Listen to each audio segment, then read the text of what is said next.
الحمد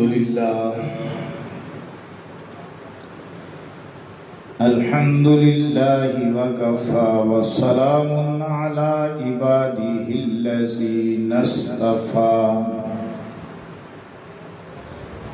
خصوصا على سيد الرسل وخاتم الأنبياء أما بعد فأعوذ بالله من الشيطان الرجيم بسم الله الرحمن الرحيم ولا تحسبن الذين قتلوا في سبيل الله أمواتا صدق الله العظيم وصدق رسوله النبي الكريم الأمين والصلاة والسلام على سيد الرسل وخاتم النبيين وعلى آله وصحبه وأهل بيته وأزواجه وذرياته أجمعين.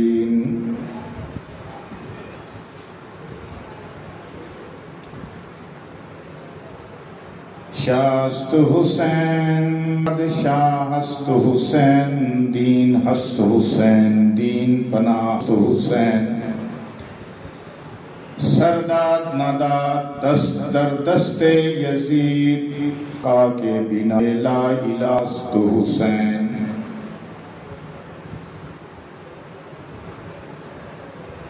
یا ربی صلی وسلم دائما ابدا علی حبیبک خیر الخلق کلہم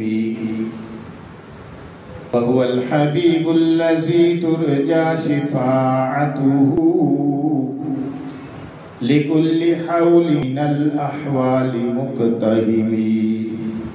درود پاک. اللهم صل على محمد وعلى آل محمد كما صليت على إبراهيم وعلى آل إبراهيم إنك حميد مجيد. اللهم بارك على محمد وعلى آل محمد كما باركت على إبراهيم وعلى آل إبراهيم إنك حميد مجيد. گرامی قدر سامعین کرام،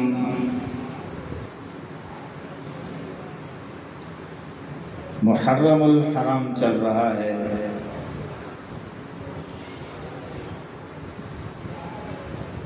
حوالے سے شہادت کے عنوان پر خصوصاً امام عالی مقام نواسہ رسول جگر گوشہ بطول فاطمہ کے چاند شہید کربلا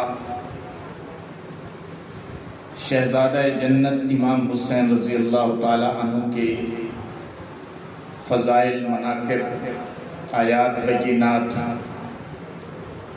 اور ان کی شہادت کے حوالے سے بات ہو رہی ہے.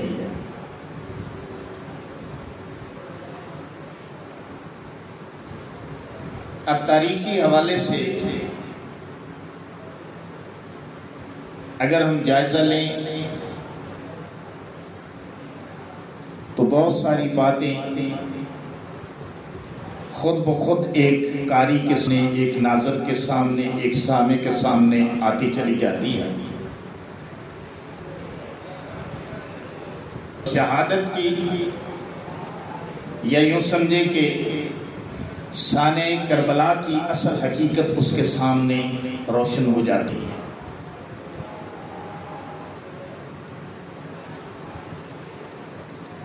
یزید جب تک نشیب تو اس نے خصوصاً 3 ہستیوں پر بڑی سختی کی اور ان سے بیعت لینے کی کوشش کی. لیکن یہ ہستیاں استحکام پہاڑ تھیں. چھوٹا مائک ملا آواز کہیں سے پچھلی والی، جن میں عبداللہ بن عمر، عبداللہ بن زبیر اور امام حسین رضی اللہ عنہ، یہ لوگ. یہ والا نہیں، دوسرا کالم، یہ ہمارا اور چھوٹا.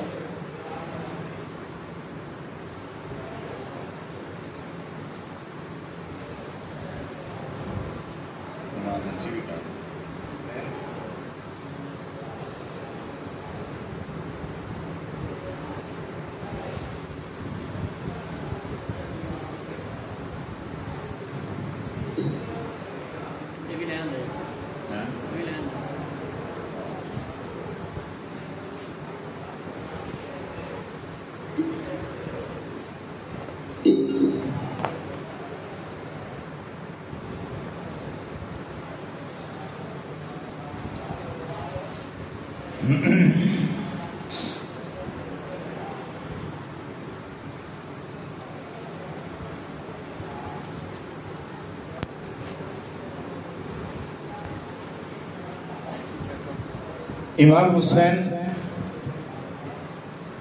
مدینہ الرسول سے چلے اور مکہ پہنچے.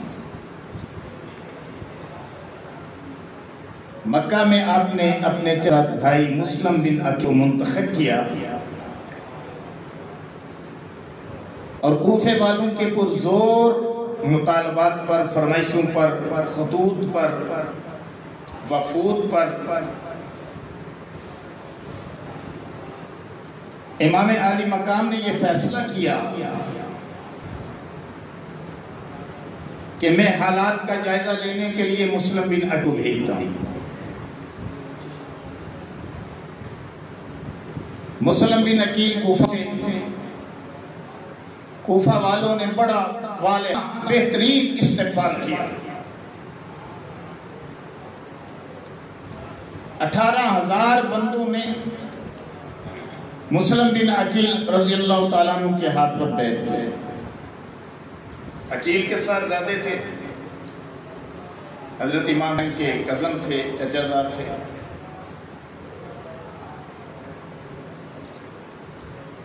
ابن زیاد کو پہلا یزید نے نعمان بن بشیر جو کوفہ کا گورنر تھا، کوفہ اور بصرہ 2 شہر بڑے اہم تھے کیونکہ یہاں بڑی تعداد میں علی المرتضی شیر خدا کے محبان، اہل بیت کے ماننے والے موجود تھے. تو سارے ہی اہل بیت کے ماننے والے، لیکن یہ زیادہ دم بھرتے تھے. اب ان کے دم بھرنے کی حقیقت بھی میں آپ کے سامنے رکھوں. فیصلہ آپ نے کرنا ہے. 18,000 بندوں نے بیعت کی. ابن زیاد کو پتہ چل گیا. یہ میں بات کر رہا تھا کہ نعمان بن بشیر عہد سے عقیدت رکھتا تھا، اسے معزول کر دیا. ابن زیاد کو کوفہ کا گورنر مقرر کر دیا. ابن زیاد بڑا سخت تھا. ابن زیاد نے آتے ہی سخت آواز جاری کی. اس کو پتا چلا کہ مسلم بن عقیل کے ہاتھ پہ 18,000 بندہ کر چکا ہے. سختی کی. مسلم بن عقیل رضی اللہ تعالیٰ عنہ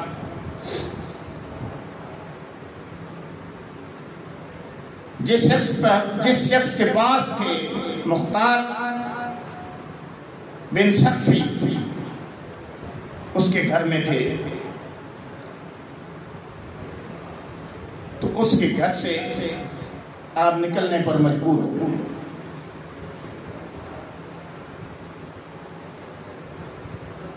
ابن زیاد نے تلاش شروع کرائی. ایک موقع ایسا آیا کہ آپ اور ہانی کے گھر میں تھے. یہ سچا محبان اہل بیت تھا. اس کے گھر میں اپنے ایک بندے کی تیمارداری کرنے کے لیے ابن زیاد آ رہا تھا. جس بندے کی تیمارداری کرنے کے لیے آ رہا بیمار تھا. تو اس نے کہا کہ ابن زیاد یہاں پہنچ رہا ہے،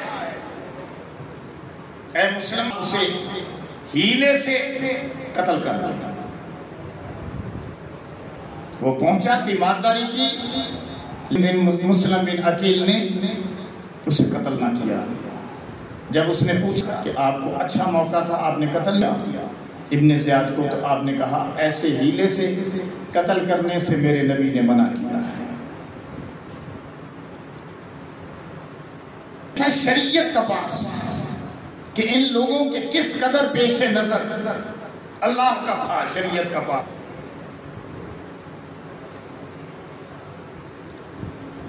خیر وہ واپس چلا گیا. اب قصہ مختصر، بات لمبی ہو جائے گی، ساری تفصیل میں نہیں یہاں مختصر وقت میں آپ کے سامنے رکھ سکتا، شارٹ کروں. انہیں ہانی کو بلا لیا، ہانی بن عروہ کو بلوا لیا ابن زیاد. مسلم بن عقیل بھی وہاں سے نکل گئے. اب خبر یہ مشہور ہو گئی کہ ہانی بن عروہ کو شہید کر دیا گیا.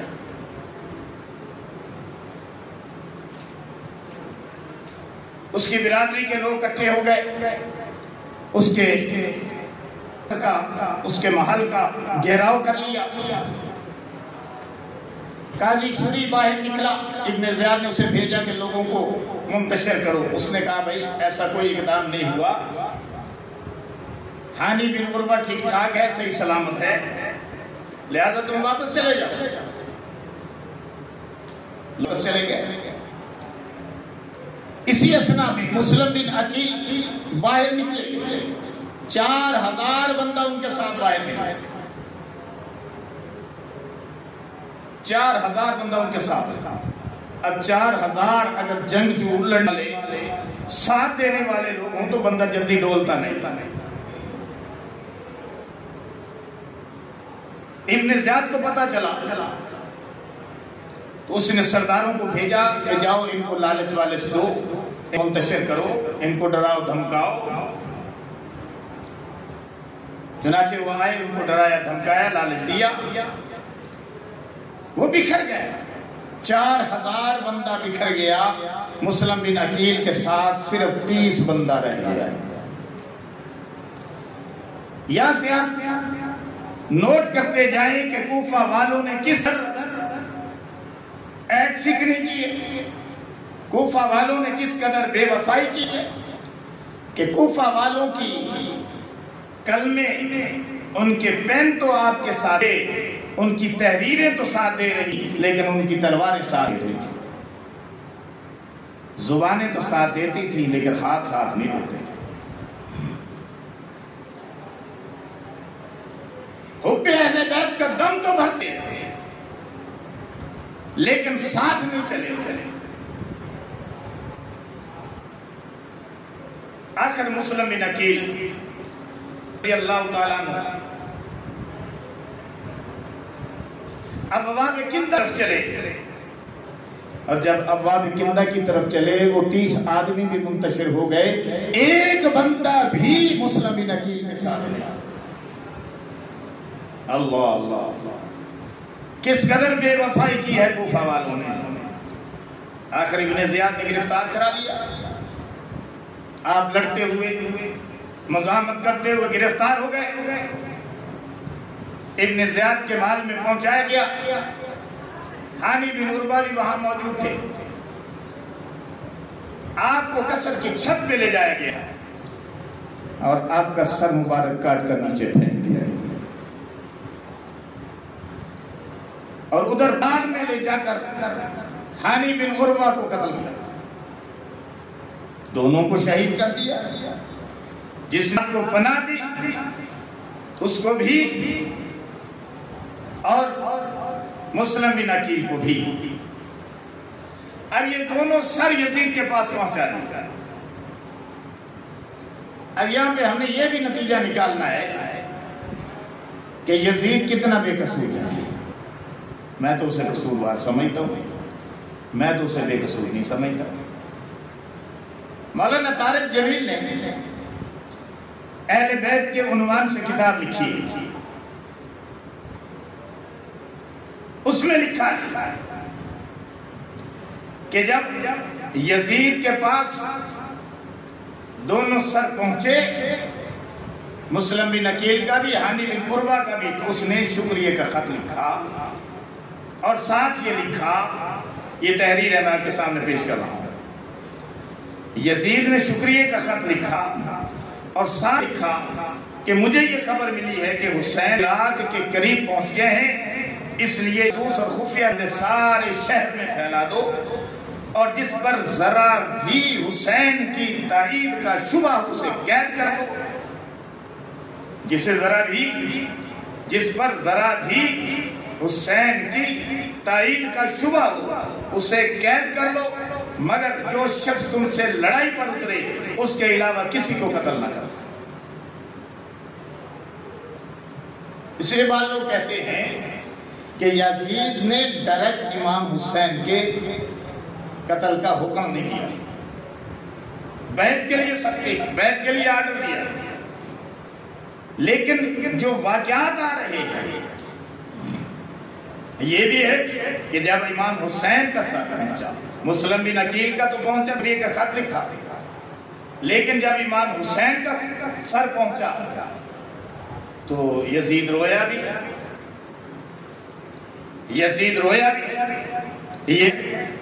لیکن اب ہم اس کے آنسو کیا سمجھے، مگرمچھ کے آنسو سمجھے، ہم کیا آنسو سمجھے، کیا کہہ سکتے ہیں۔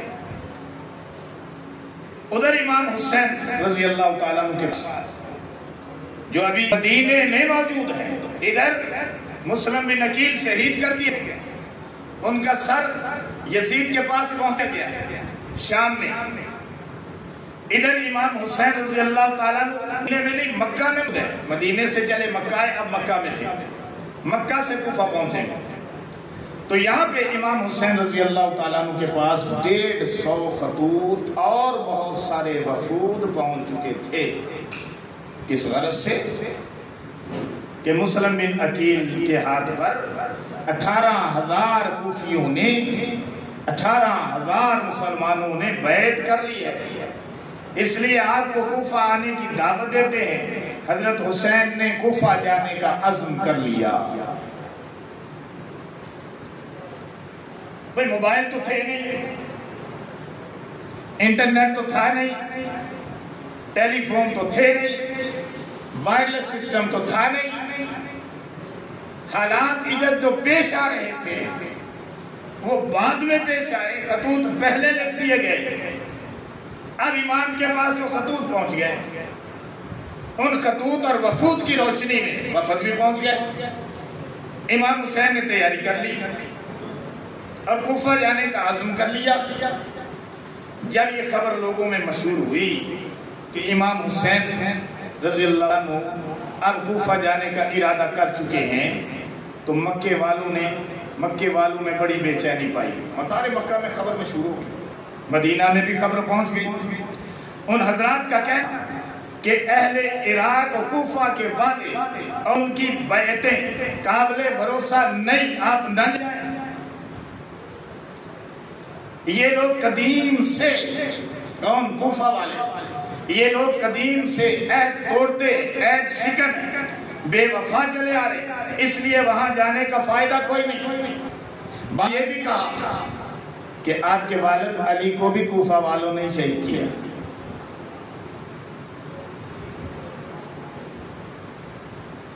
وہ ان کی حفاظت نہ کر سکے۔ کوفہ کی جامع مسجد میں حضرت علی شہید ہوئے تھے نا رضی اللہ تعالیٰ، تو کہنے لگے لوگ بے وفا ہیں، عہد شکن ہے اور قدیم سے ہیں، اس لیے آپ وہاں نہ جائیں، لہٰذا آپ کو رک جانا چاہیے۔ مگر حضرت عبداللہ بن زبیر رضی اللہ تعالیٰ عنہ کی یہ رائے کہ آپ چلے جائیں، کوئی مسئلہ نہیں ہے، اگر آپ وہاں چلے جائیں گے۔ مسلم بن کی ابھی شہادت کی خبر ان کو تھی، وہ امام کو راستے میں پہنچی ہے۔ عبداللہ بن زبیر کہہ رہے ہیں کہ اگر آپ چلے جائیں گے اور کوفے والے آپ کے ہاتھ پر بیعت کر لیں گے، راستہ خلافت کا ہموار ہو جائے گا، اس لیے امام حسین کے ذریعے صحیح اسلامی نظام اور خلافت جو ہے وہ آسانی سے وجود میں آ سکے گی۔ اس لیے عبداللہ بن زبیر حمایتی تھے کہ آپ چلے جائیں، کوئی پرابلم نہیں۔